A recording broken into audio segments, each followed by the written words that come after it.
బ్రహ్మదేవుడు తన కుమారుడైన దక్షుణ్ణి పిలిచి దుర్గాదేవి యొక్క వరప్రసాదాన్ని తెలియజేసి ఆమె కోసం తపస్సు చేయమని ఆశీర్వదించి ఆజ్ఞాపిస్తాడు. తండ్రి మాట ప్రకారం దక్షుడు ఘోరంగా తపస్సు చేస్తాడు. దక్షుని యొక్క తపస్సుకు ప్రసన్నురాలైన దుర్గాదేవి ప్రత్యక్షమై దక్షుని కోరిక తెలుసుకుని ఇలా పలుకుతుంది: దక్ష, శివుడు ఎన్ని రూపాల్లో ఉన్న నేనే ఆయన దాసిని.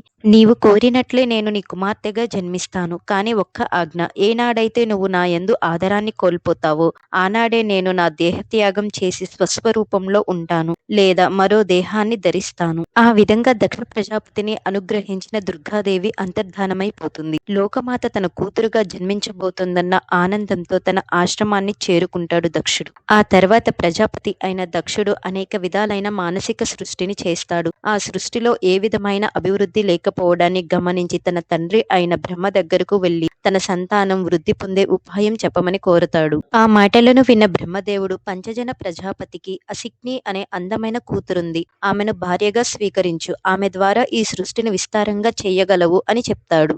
బ్రహ్మదేవుడు చెప్పిన విధంగానే దక్షుడు అసిక్నిని వివాహం చేసుకుంటాడు. దక్షుడు మరియు అసిక్నికి హర్యశ్వులు అనే పేరు గల 10,000 మంది కుమారులు జన్మిస్తారు. వారందరూ పితృభక్తులు, అలాగే వేద మార్గ ప్రవర్తకులు.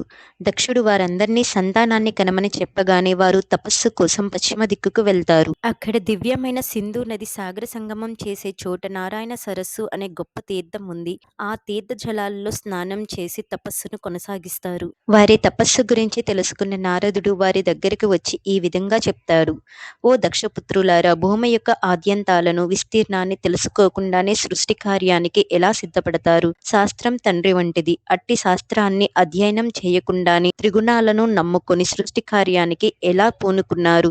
ఈ విధంగా నారదుడు బోధించేసరికి వారందరూ అతనికి ప్రదక్షిణ నమస్కారం చేసి జ్ఞాన మార్గంలోకి వెళ్ళిపోతారు.